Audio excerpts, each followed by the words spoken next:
அனைவருக்கும் வணக்கம். இன்னைக்கு நம்ம இந்த வீடியோவில் எதை பற்றி பார்க்க போகிறோம் அப்படின்னு பார்த்தீங்கன்னா, போக்குவரத்து துறையில் வந்திருக்க வேலைவாய்ப்பு செய்திகளை பற்றி தான் இந்த வீடியோவில் முழுமையாக நம்ம பார்க்குறோம்.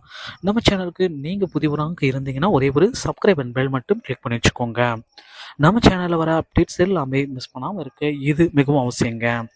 தமிழக போக்குவரத்து கழகங்களில் தற்சமயம் முதற்கட்ட அழைப்பு கடிதங்கள் எல்லாமே அனுப்பியிருக்காங்க. கால் லெட்டர்ன்னு சொல்றக்கூடிய முதல் தரப்புல அழைப்பு கடிதங்கள் எல்லாமே அனுப்பப்பட்டிருக்குங்க. இந்த அழைப்பு கடிதம் பெற்றவர்கள் என்ன செய்யணும் அப்படின்றது ஒரு இன்ஸ்ட்ரக்ஷன் எல்லாமே இருக்கு. ஸோ ஆன்லைன்ல நீங்க அப்ளை பண்றதுக்கு முன்னாடி என்னென்ன சான்றிதழ்கள் எல்லாமே வச்சு அப்ளை பண்ணுங்களோ அந்த அனைத்து வகையான சான்றிதழ்களும் ஒரிஜினலாக எடுத்துகிட்டு போகணும். கூட 2 செட்டு ஜெராக்ஸ் காப்பி எடுத்துகிட்டு போகணும். 5 பாஸ்போர்ட் சைஸ் ஃபோட்டோ எல்லாமே எடுத்துகிட்டு போகணும் அப்படின்றது எல்லாமே அவங்க தகவல் கொடுத்துருக்காங்க. சரி, எனக்கு அழைப்பு கடிதம் வரல அப்படின்ட்டு நிறைய பேர் கமெண்ட்ஸில் போடுறீங்க. ஆனால் ஏன் வரல, எப்படி வரும் என்ன அப்படின்ட்டு எல்லாமே கேட்குறீங்க. ஸோ ஜனவரி 2 மற்றும் 3ஆம் தேதிகளில் அனைத்து மாவட்டத்தினருக்குமே அழைப்பு கடிதம் கிடைத்துவிடும். ஓகேங்களா? ஸோ முதற்கட்டமாக ஒரு சில மாவட்டங்களுக்கு மட்டும்தாங்க அழைப்பு கடிதங்கள் எல்லாமே வெளியிட்டிருக்காங்க. அவர்களுக்கு இந்த டிசம்பர் 28ஆம் தேதி நேரடியான நேர்காணல் மற்றும் ஸ்கில் டெஸ்ட் எல்லாமே நடத்துவாங்க. அந்த டிரைவிங் டெஸ்ட் எல்லாமே நடத்துவாங்க.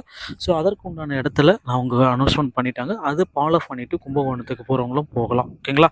ஸோ நிறைய பேத்துக்கு பார்த்தீங்கன்னா கும்பகோணம் பணிமனை, கும்மிடிப்பூண்டி பணிமனையில் தான் போட்டிருக்காங்களே தவிர மற்றபடி அடுத்த 2வது அழைப்பு ஆணை செகண்ட் செலக்ட் லிஸ்ட் பார்த்தீங்கன்னா அதிகபட்சம் இன்னும் சில தினங்கள் இந்த அழைப்பு முடித்த பின்னாடி இந்த கால் லெட்டர் இந்த நேர்காணல் முடித்த பிறகு 2ஆம் செலக்ஷன் லிஸ்ட்டை நாம் கண்டிப்பாக எதிர்பார்க்கலாம். அதில் பார்த்தீங்கன்னா உங்களுடைய விடுபட்டவர்களுடைய பெயர்கள் அனைத்துமே அடங்கி இருக்கும் அப்படின்றதுக்குண்டான முக்கிய அறிவிப்பும் அதில் இருக்கும்.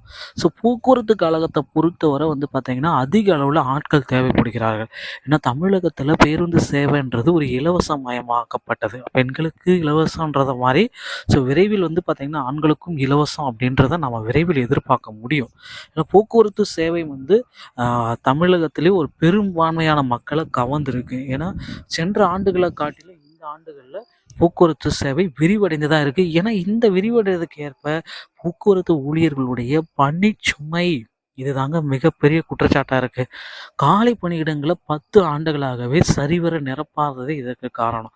ஆனால் இந்த ஆண்டு ஓரளவுக்கு நிரப்ப போகிறாங்க. ஆனால் ரிட்டையர்மெண்ட் பீப்புளும் இந்த ஆண்டு அதிக அளவில் இருக்கிறதுனால அதிகப்படியான பீப்புள்ஸை போக்குவரத்து கழகத்தில் நியமிக்க போகிறாங்க. ஸோ நீங்கள் எல்லாமே என்ன செய்யணும் அப்படின்னு பார்த்தீங்கன்னா, ஸோ நீங்கள் அருகாமையில் இருக்கிற 8th pass, 10th pass, 12th pass யாராக இருந்தாலும் சரி அருகாமையில் இருக்கிற ஆர்டிஓ அலுவலகத்தை அணுகி டிரைவிங் லைசன்ஸ் மற்றும் கண்டக்டர் லைசன்ஸை பெற்று வைத்துக் கொள்ளுங்கள்.